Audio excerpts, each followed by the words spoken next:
Ya son las 6 de la mañana, 33 minutos, y precisamente esa es la constante denuncia que hemos estado escuchando en estos días cuando se trata de los abogados de la defensa. El derecho precisamente a la defensa, no tener acceso al expediente. Y para ampliar sobre esto y también escuchar reacciones sobre lo que está sucediendo en el tema político, aquí en Panamá está el doctor Renato Pereira. Doctor, buenos días, bienvenido. Buenos días. Como siempre, un placer tenerlo por acá. ¿Qué le parecen las declaraciones, primero que todo, de Edna Ramos en cuanto a no tener acceso al expediente? Usted tiene un punto muy interesante que decía que Chichi do Barrio todavía no está imputado.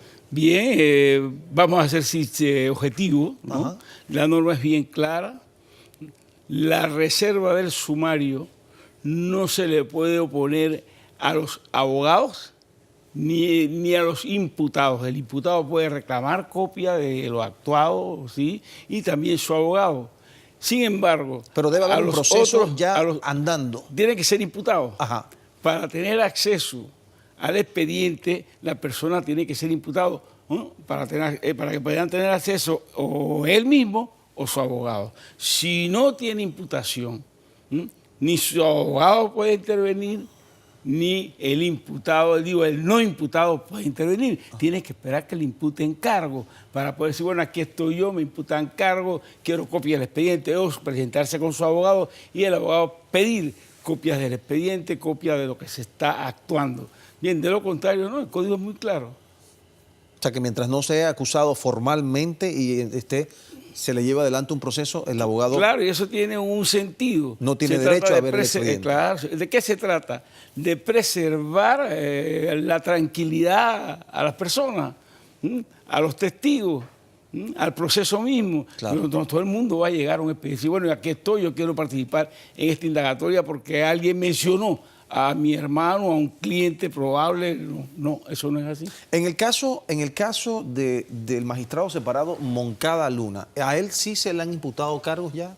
Tiene imputación en el proceso que se le está siguiendo en la Asamblea mediante el sistema penal acusatorio. Él ya es imputado. Está en medio de un proceso claro que ya. Sí, claro que sí. Él puede pedir copia del expediente, de todo lo que se está haciendo y también su abogado. Y por eso, le pregunto precisamente por eso, porque su abogado, el señor Enrique Domínguez, está denunciando y de hecho dice que advierte sobre la nulidad del proceso porque de alguna manera él siente y está diciendo también de que no hay pues el derecho a la defensa.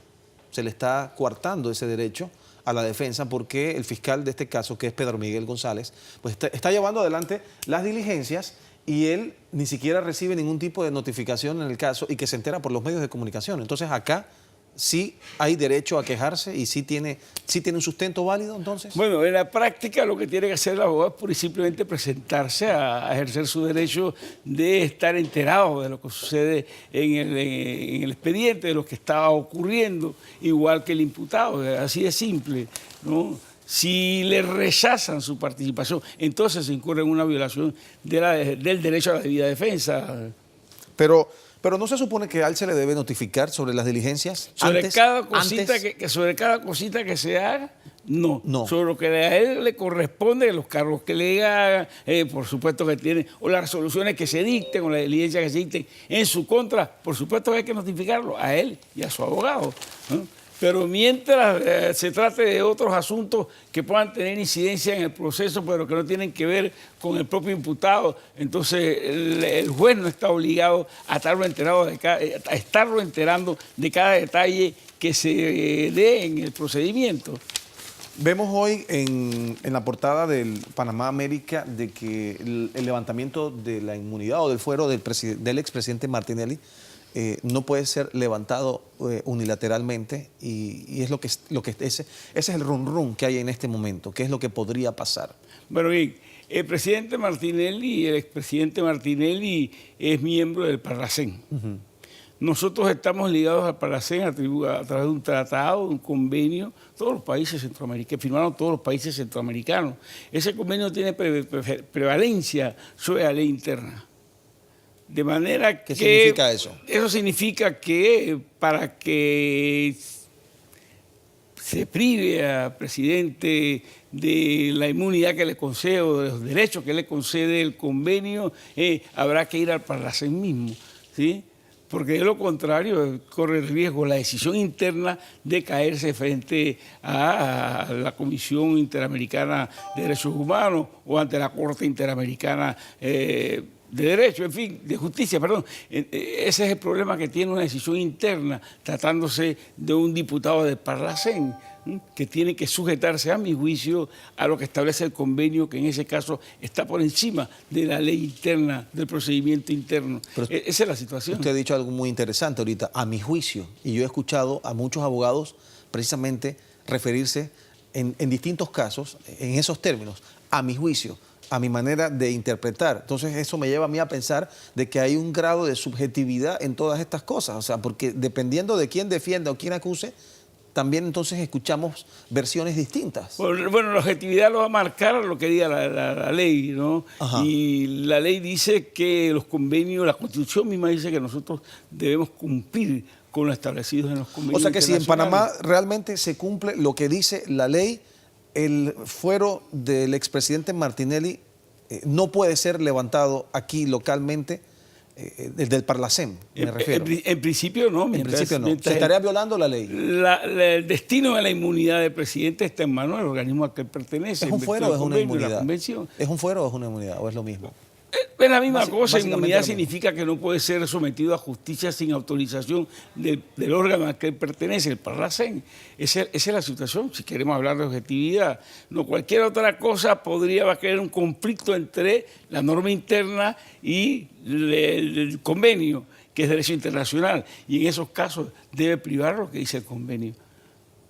¿Puede Panamá, porque también hablábamos hace un rato, conversaba yo con Guadalupe al principio del noticiero, de que la solicitud para que se le levante la inmunidad, en este caso al expresidente Martinelli, tiene que solicitarla un tercer país, no precisamente el país que se ve afectado, en este caso Panamá? Bueno, ¿Cómo funciona eso? No, yo no estoy de acuerdo con esa interpretación. ¿No? Puede solicitar cualquiera de los países miembros del convenio. O sea, Panamá puede solicitar, el gobierno del presidente Varela puede solicitar al Parlacén que se le levante la inmunidad entonces. Porque claro, sí, por supuesto que sí. Por supuesto que sí, porque Panamá es parte de ese convenio. Ajá. De manera que yo no veo ningún problema en eso. Ahora, lo que a mí me preocupa de todo esto, te digo con toda franqueza, Iván, ¿qué es lo que le preocupa? Es que se está creando una tensión política independientemente de los casos mismos, y eso no va a beneficiar en modo alguno nuestra economía.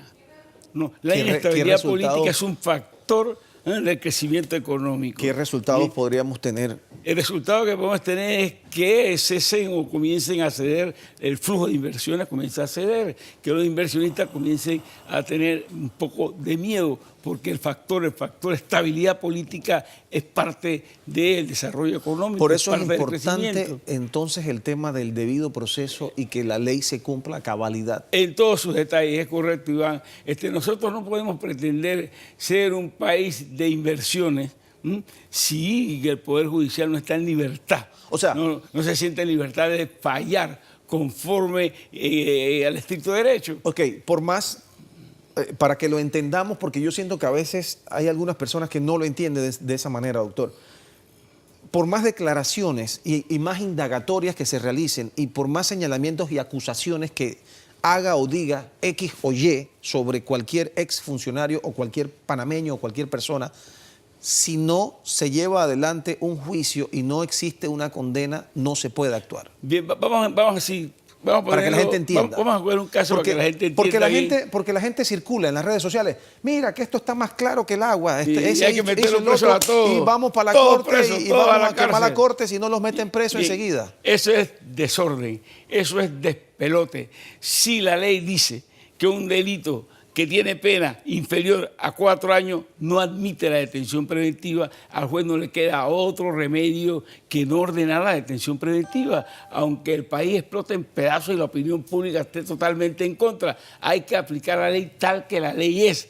Si el delito por el que se persigue a la persona no admite la detención preventiva, porque la pena mínima que se exige para la detención preventiva son 4 años, y este delito es el del pinchazo, tiene una pena mínima de 2 años, pues entonces no se puede ordenar la detención preventiva. Así de simple, pero entonces, aunque chille todo el mundo. Pero ha sucedido todo lo contrario, o sea que de partida hemos arrancado mal. En ese sentido, hablando del debido proceso.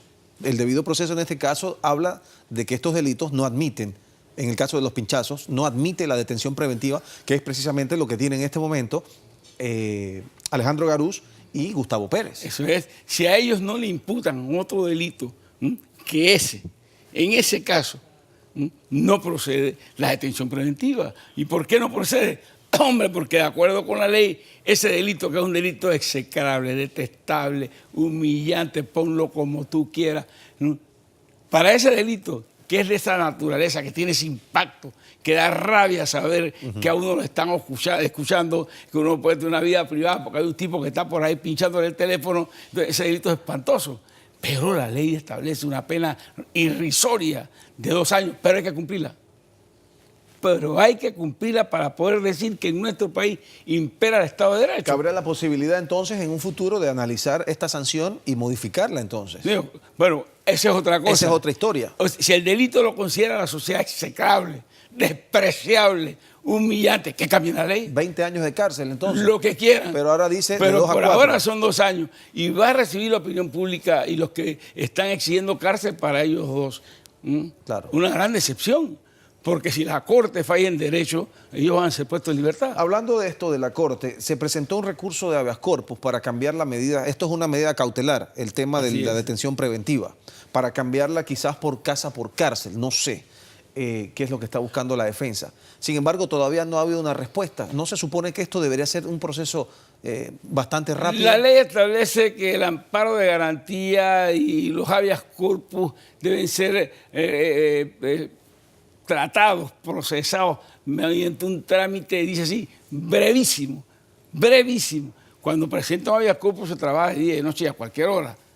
Claro. De manera que sí está en retardo, pero esto no es nada nuevo.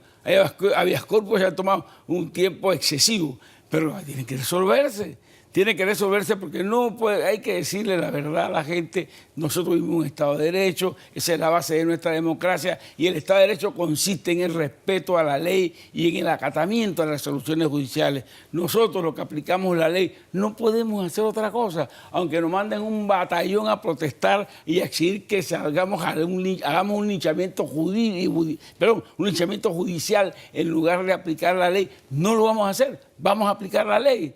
Porque es la única manera de decirle al mundo y a nuestros conciudadanos que este es un país que se rige por el Estado de Derecho y que no tenemos un régimen autoritario. Porque lo contrario sería la razón de Estado. Claro. Si no se aplica el derecho, sino lo que se presume que quiere la opinión pública, lo que se llama la vindicta popular o el gobierno. Y eso no nos lo podemos permitir en un país que crece al 8% y que hasta ahora vivió en una democracia pacífica. Que se aplique la ley, sí, pero tal que la ley es. Tal que la ley es. Y que se aplica con el procedimiento que establece la ley. Okay. De no ser así, entonces estaremos mandando un mensaje equivocado. Sin duda que va a afectar en todos los sentidos. Así es. A este país.